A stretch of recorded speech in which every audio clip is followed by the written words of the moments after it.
नमस्कार प्रियजनों, राधे राधे, हरे कृष्णा हरे हरे। सनातन धर्म में कई धार्मिक ग्रंथ हैं, जिनमें से एक है श्रीमद् भगवद गीता। इसमें लिखे भगवान कृष्ण के उपदेशों का आज भी लोग अनुसरण करें तो वे अपने जीवन में हर सफलता को प्राप्त कर सकते हैं। गीता में लिखे उपदेश हर व्यक्ति के लिए लाभकारी है। हम सभी कौरवों और पांडवों के बीच हुए महाभारत के युद्ध के बारे में जानते हैं। इस युद्ध में भगवान कृष्ण अर्जुन के सारथी बने थे।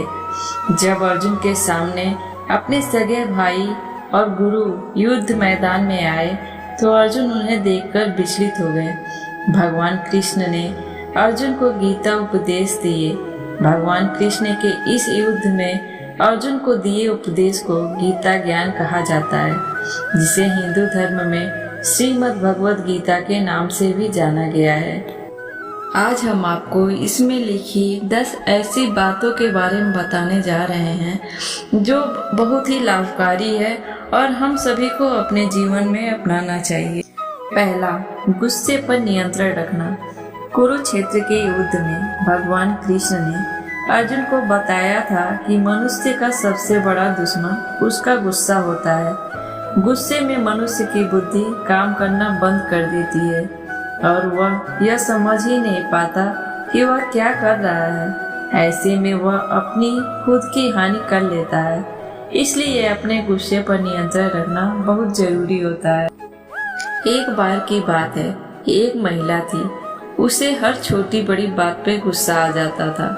उसकी इस आदत से पूरा परिवार परेशान रहता था। इसी वजह से परिवार में लड़ाई झगड़े का माहौल बना रहता था। एक दिन उस महिला के घर के दरवाजे पर एक साधु आए। महिला ने साधु को कुछ दान दिया और उसने साधु को अपनी समस्या बताई। उसने कहा, महाराज, मुझे हर बात पर बहुत जल्दी गुस्सा आ जाता है। मैं चाहकर भी अपने गुस्से पर नियंत्रण नहीं रख पाती। कोई उपाय बताइए।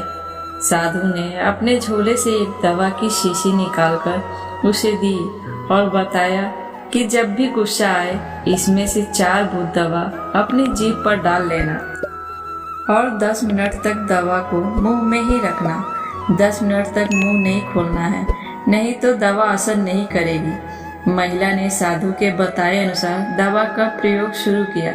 7 दिन में ही उस औरत का गुस्सा कम होने लगा। कुछ दिन बाद वह साधु फिर से उसके दरवाजे पर आए तो महिला उनके पैरों में गिर पड़ी। उसने कहा, महाराज, आपने जो दवा दी उससे मेरा क्रोध मानो गायब ही हो गया। अब मुझे गुस्सा नहीं आता और मेरे परिवार में शांति का माहौल बना रहता है।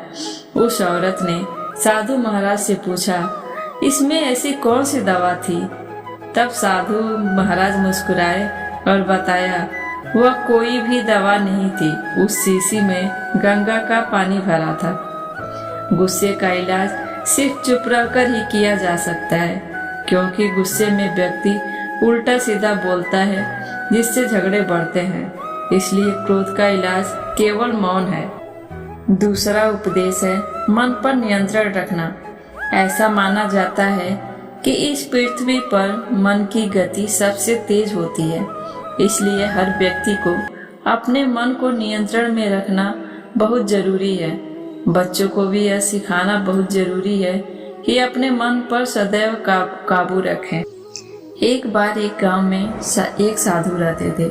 वह गांव के बाहर वन में बनी अपनी कुटिया में जा रहे थे। इसी रास्ते में बाजार पड़ा। यहाँ से गुजरते हुए साधु की नजर एक दुकान पर पड़ी। यहाँ पर कई सारी टोकरियां पड़ी हुई थी। उन टोकरियों में खजूर रखे हुए थे। खजूरों को देखकर साधु को लालच आ गया। उनका मन खजूर खाने को करने लगा, लेकिन उनके पास पैसे नहीं थे। ऐसे में उन्हें अपने मन को काबू में रखना पड़ा। फिर वो कुटिया की तरफ चल दिए। साधु अपनी कुटिया में पहुंच गए, लेकिन फिर भी खजूर खाने का विचार मन से नहीं गया। वह लगातार इसी बारे में सोचते रहे। वह ठीक से सो भी नहीं पा रहे थे। अगली सुबह वह जागे और फिर से खजूर खाने के बारे में सोचने लगे। उन्होंने सोचा, खजूर खाने हैं तो पैसे तो चाहिए ही होंगे। ऐसे में साधु सूखी लकड़ियां बेचकर खजूर खरीदने लायक पैसों को जमा कर पाए। कई लकड़ियों को इकट्ठा करने के बाद वह उन्हें कंधे पर लादकर बाजार की तरफ चले। वह उन लकड़ियों को बेचने जा रहे थे। लकड़ियों का गट्ठर काफी भारी था, उसके लिए उन्हें लादकर लाना आसान नहीं था, लेकिन फिर भी साधु चलते गए। कुछ देर चलने के बाद उनके कंधे में दर्द होने लगा। ऐसे में वो कुछ दूर चलने के बाद आराम करने के लिए रुक गए। आराम करने के बाद वह फिर से चले। वह रुक रुक कर किसी तरह वह लकड़ियों के गट्ठर के साथ बाजार पहुंच गए। वहां उसने सारी लकड़ियां बेच दी। अब इतने पैसे तो इकट्ठा हो गए थे कि वह खजूर खरीद सके। पैसे लेकर वो खजूर की दुकान में पहुंचे। सारे पैसे देकर उन्होंने खजूर खरीद लिए। खजूर लेकर वो कुटिया की तरफ चल पड़े।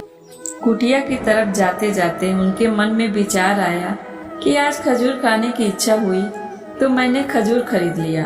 कल किसी और चीज की इच्छा होगी, कभी नए कपड़े और कभी नया घर आदि। उसने सोचा वो तो साधु व्यक्ति हैं, इस तरह इच्छाओं के तले वो कब तक जिएंगे, वो कब तक इच्छाओं का दास बने रहेंगे। जैसे ही उन्होंने सोचा, उन्होंने खजूर खाने का त्याग करने का फैसला किया। रास्ते में गुजरते हुए एक गरीब व्यक्ति को साधु ने खजूर दे दिए। इस तरह वह खुद की इच्छाओं का दास बनने से बच गए। इसी तरह हम सभी को अपनी इच्छाओं को अपने काबू में रखना चाहिए। अपनी इच्छाओं का दास बने से बचे रहना चाहिए। गीता का तीसरा उपदेश, कर्म करें, फल की इच्छा ना करें। युद्ध में अर्जुन के विचलित हो जाने पर भगवान कृष्ण ने कहा था कि हर मनुष्य को कर्म करना चाहिए, फल की इच्छा नहीं करनी चाहिए। जैसा आपका कर्म होगा, ईश्वर आपको उसके अनुरूप ही फल देंगे। यदि आप कार्य के पहले ही परिणाम की अपेक्षा करेंगे तो आपका मन भ्रमित हो जाएगा और आप अपना कर्म ठीक से नहीं कर पाएंगे। उसके लिए आज हम आपको एक दर्जी की कहानी सुनाते हैं। एक राजा था जो अपनी प्रजा का बहुत ख्याल रखता था। वह अपनी प्रजा के बीच जाता और उनकी समस्याओं को सुनता था। वह कोशिश करता था कि वह उनकी समस्याओं को दूर कर सके। उसकी कर्तव्य निष्ठा के चर्चे दूर दूर तक फैले हुए थे। एक बार राजा अपने राज्य में भ्रमण करने के लिए निकले हुए थे, तब उनके कुर्ते का एक बटन टूट गया। यह देख राजा ने अपने मंत्री को तुरंत बुलाया और उसे आदेश दिया कि वो गांव से एक अच्छे दर्जी को बुला लाए जो उनके कुर्ते का बटन लगा दे। यह सुन मंत्री ने गांव में दर्जी की खोज शुरू कर दी। संयोग से उन्हें एक दर्जी भी मिल गया। गांव में उसकी एक छोटी सी दुकान थी। उस दर्जी को जल्दी ही राजा के पास लाया गया।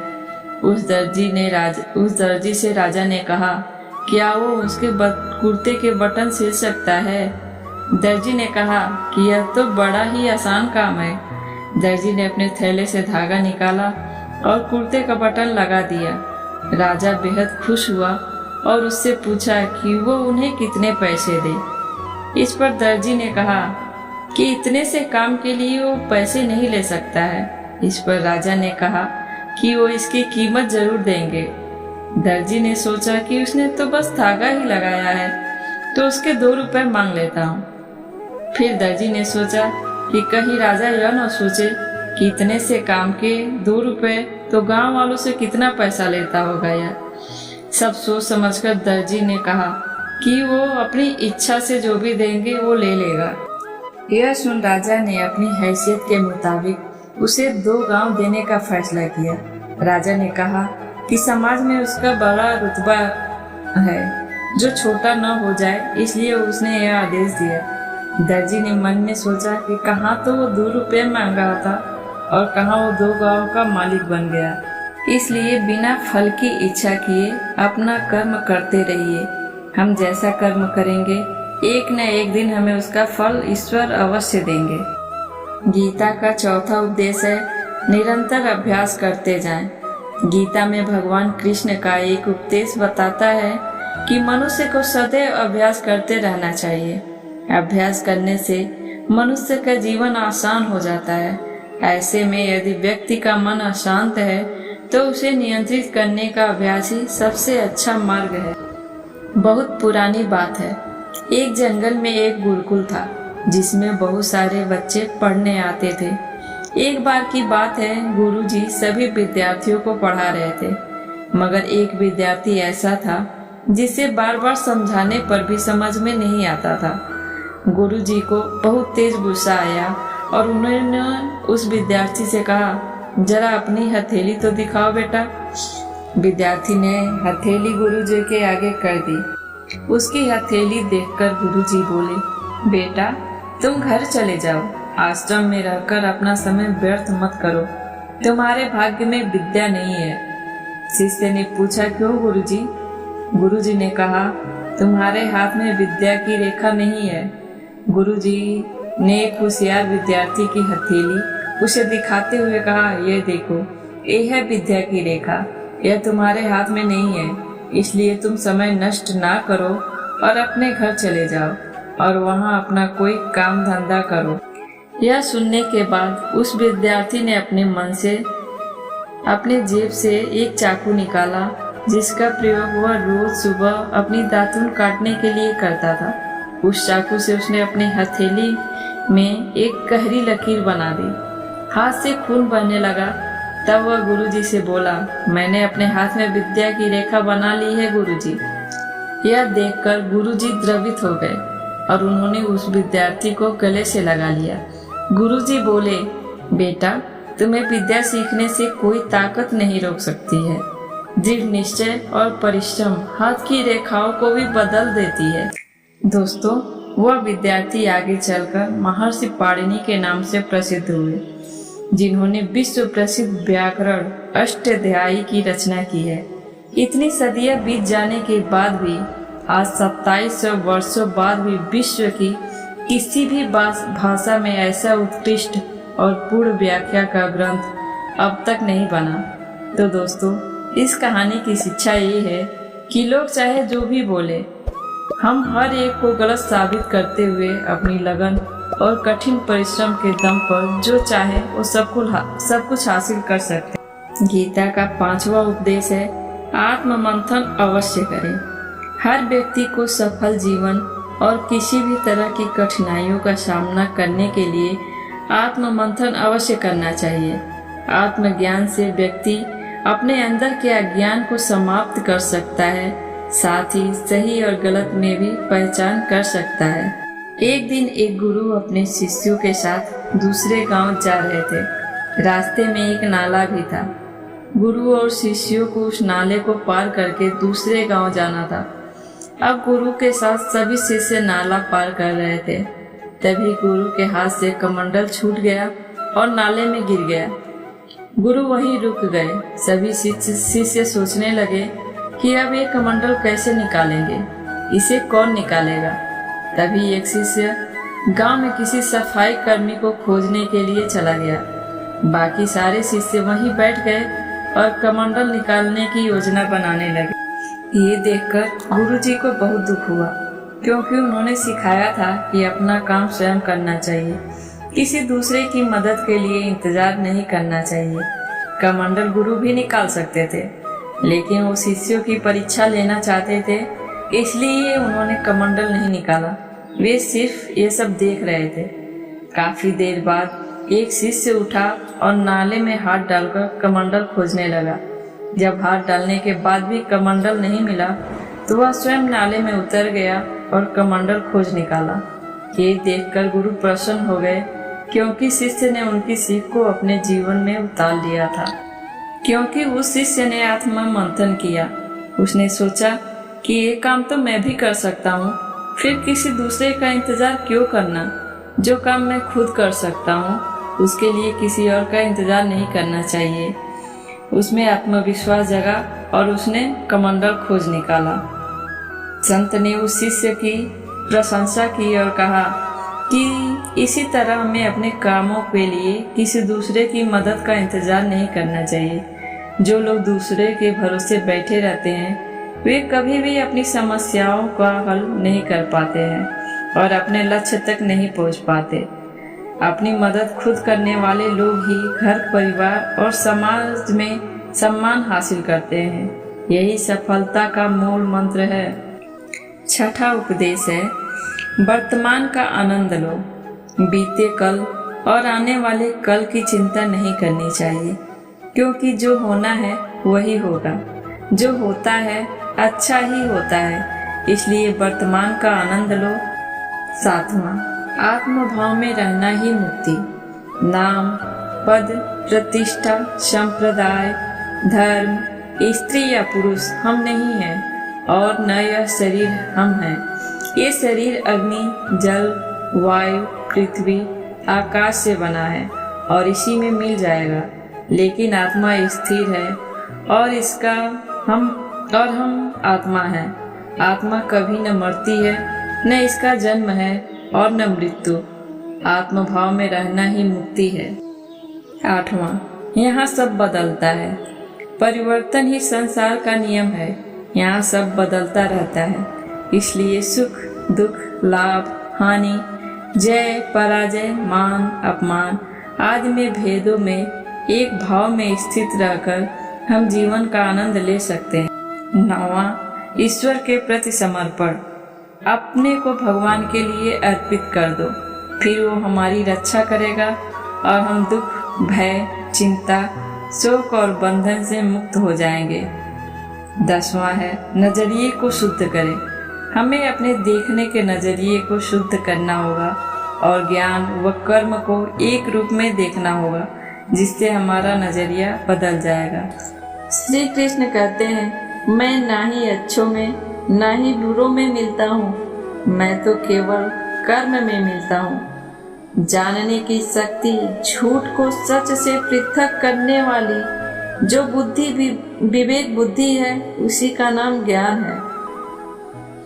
जो कर्म को फल के लिए करता है, वास्तव में ना उसे फल मिलता है और ना ही वह कर्म कर पाता है। क्षमा, दया और करुणा मनुष्य के अनमोल गुण हैं। तो दोस्तों, इस वीडियो के माध्यम से हमने भगवत गीता के बारे में बताया है। आशा करते हैं कि यहाँ पर बताए गए गीता के उपदेश आपको अच्छे लगे हों। अगर यह वीडियो आपको अच्छा लगा हो तो वीडियो को लाइक करें और कमेंट करके हमें अपने विचार जरूर बताएं। तो प्रियजनों, अगर मेरी ये वीडियो आपको अच्छी लगी हो तो दोस्तों और परिवार के साथ शेयर कीजिए और मेरे चैनल को सब्सक्राइब करके बेल आइकन प्रेस कर लीजिए, ताकि आपको इसका नोटिफिकेशन मिलता रहे। धन्यवाद।